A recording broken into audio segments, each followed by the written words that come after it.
प्रिय दर्शकबिन, तपाईहरू अहिले हेर्दै हुनुहुन्छ रहस्यमय प्रेम कथा भाग 2।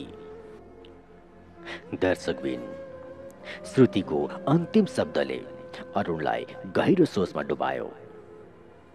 म यहाँको होइन भन्ने वाक्य बारम्बार उसको कानमा गुन्जिरह्यो, तर उसको आँखा अझै प्रेमले भरिएका थिए। अर्को दिनको कुरा हो।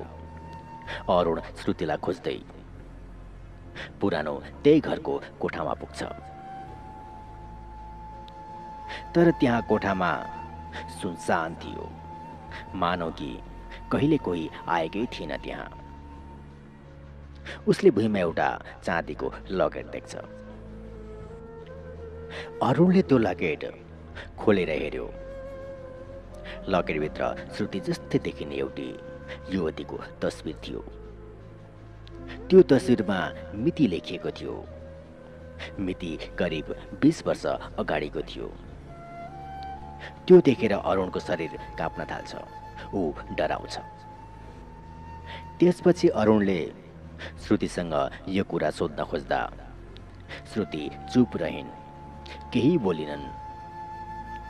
उनको मौनताले अरुणलाई अझै पीडित बनायो, तर अरुणको हृदय भने अझै प्रेममै अडेक थियो। एक दिन राति गाउँमा हल्ला फैलियो कि श्रुति भूत हो। ऊ 20 वर्ष अघि हराएकी युवतीको आत्मा हो। अरुणले यो कुरा सुनेर रिसायो, तर भित्रभित्रै उसलाई पनि डर त लाग्न थालेको थियो।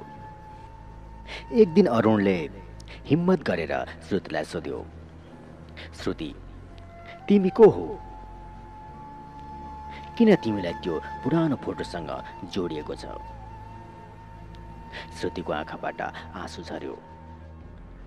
श्रुतिले भावुक हुँदै केवल यति भनिन्, अरुण, म अतीतसँग बाँधेकी छु।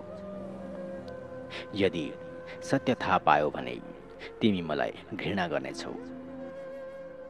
दर्शकबिन, अरुणको मनमा श्रुतिप्रतिको प्रेम अझै गाढा थियो। उसले निर्णय गर्यो, चाहे सत्य जेसुकै होस्, म श्रुतिलाई छाड्ने छैन। त्यो रात बगान वरिपरि अनौठा आवाज गुन्जियो। कोही कोठाभित्र हिँडिरहे जस्तो, कोही रुँदै गरेको जस्तो। अरुण डराउँदै श्रुतिको नाम लिएर भित्र पस्यो। भित्र पसेपछि अरुणले देख्यो श्रुति भुइँमा घोडा टेकिरहेकी थिइन्। उनको अगाडि पुरानो चिहानको ढुङ्गामा स्पष्ट अक्षरले लेखिएको थियो, श्रुति मृत्यु, मिति 20 वर्ष अगाडिको थियो। यो देखेर अरुणको शरीर सुन्न थाल्यो। दर्शकबिन, यस कथाको अघिल्लो भाग हामी अर्को भिडियोमा प्रस्तुत गर्नेछौँ। दर्शकबिन, यो कथा हजुरहरूलाई कस्तो लाग्यो? राम्रो लाग्यो भने हाम्रो युट्युब च्यानल एम स्टोरिज नेपालीलाई सब्सक्राइब गरी बेल आइकनलाई प्रेस गर्न नबिर्सनुहोला। साथै फेसबुक पेज र टिकटक आइडीलाई फलो गर्न नबिर्सनुहोला।